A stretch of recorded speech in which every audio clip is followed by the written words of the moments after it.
Canada is rebooting its relationship with India. Big time. Why should you, sitting in Regina, give a damn? Because this is not just trade talk. It's about whether our economy stays locked into the US groove or actually becomes its own player, and whether Canada retains some sovereignty or becomes a sideline in Asia's power game. Here is the nutshell. Ottawa has been leaning hard on the US and Europe for decades. That's fine until the US switches gears, slaps tariffs, or plays hardball.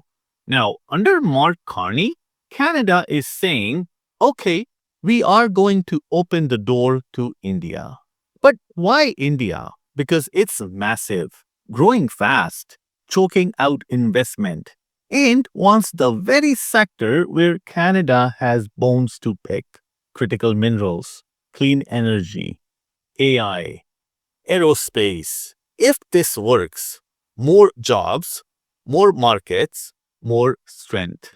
If it fails, we stay trapped in the same old corner, US dependent, vulnerable. Things went south between Canada and India. Ottawa accused New Delhi of being involved in the killing of a Sikh activist in BC. Diplomatic ties were frozen. Trade talks stalled. But that's all beginning to change. On June 6, 2025, Carney extended an invite to India's Narendra Modi for the G7 summit in Alberta, signaling a reset.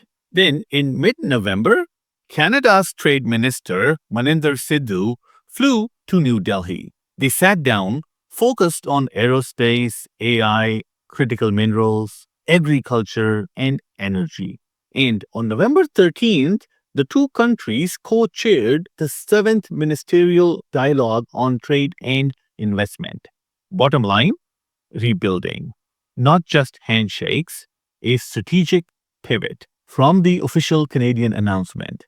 Sidhu's trip reinforces Canada's commitment to diversifying our trade relationships and attracting new investment.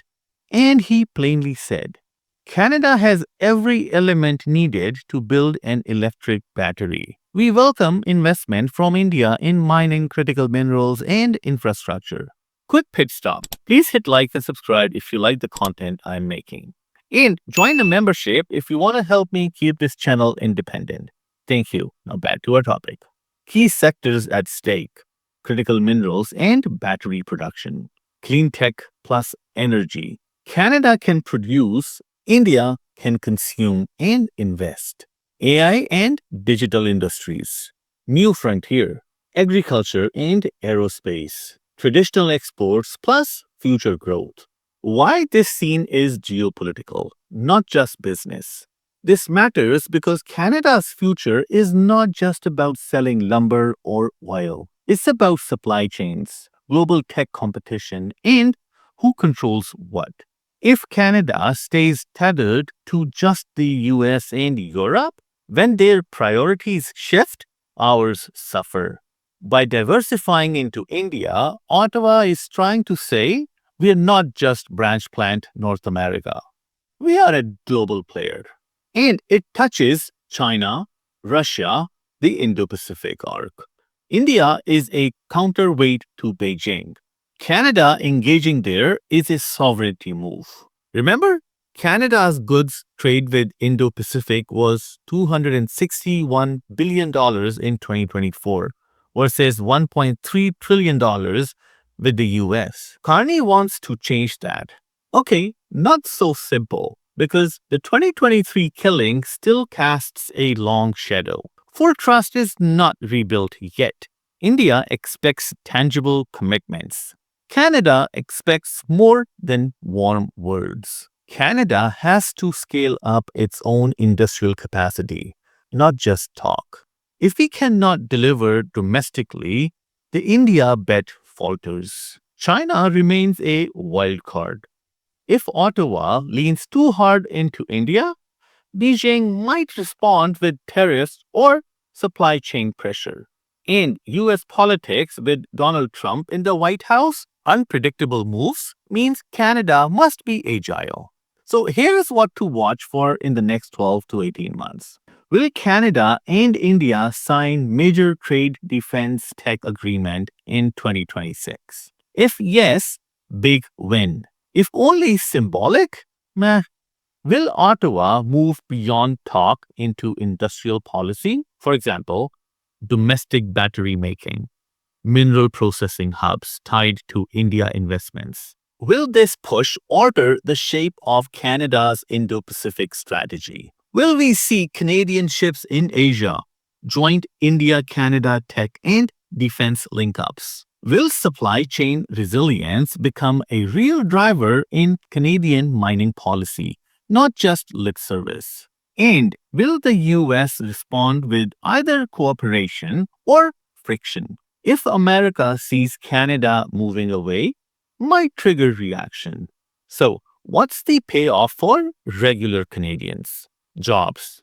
If Canada secures Indian investment in processing minerals, batteries, clean tech, that means employment in Alberta, Quebec, and in other provinces. Buffed up economy, less reliance on US goods, plus policies means more resilience. Sovereignty. If Canada can become a hub in a global tech minerals chain, we are less disposable. Global relevance feels small, maybe, but Canada being active in Asia is equal to Canada being at the table, not just watching this time. So, what are the risks here? If this fails, Canada misses the boat, becomes overly dependent on US China for supply chains, and losing out. Here is the punchline. Canada for too long was content being the US's cousin in trade. Fine, but when Washington sneezes, Ottawa catches a cold. Now, Carney and crew are saying we will partner with the US, but we won't be shackled to it. So, India is the test case here. If this works, Canada might finally upgrade its role from sidekick to player. If it does not, we are back where we started, just hoping for better days. And you feel this, whether you are in Alberta's oil and gas world, in tech, or in the minerals game. The players are shifting. The global deck is being reshuffled. Canada better be sitting at the new tables. So here is the bigger picture. Why this matters for Canada's future. In the 21st century, being a resource exporter is not enough. Being part of supply chains, tech networks, global innovation hubs is where power shifts. Canada's geography has long meant proximity to the US economy. That remains important, but not sufficient. The India push signals a pivot, move towards an Indo-Pacific orientation.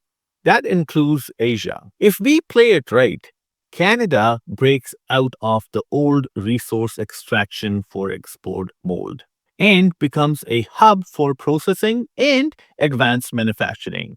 And it strengthens our diplomatic muscle.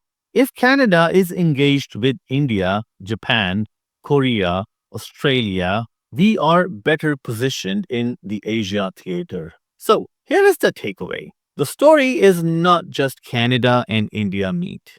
It's Canada redesigns its place in the world. You should care because this will echo in employment, in what Canada exports, in how much control Ottawa has over its economic horizon. Keep your eyes peeled. If 2026 brings major deals with India, that's the signal that Canada is shifting. If nothing much happens, just PR fluff, then maybe this was a cheap shot at looking global without the muscle to back it up. Next time you hear Canada opens talks with India, don't tune out.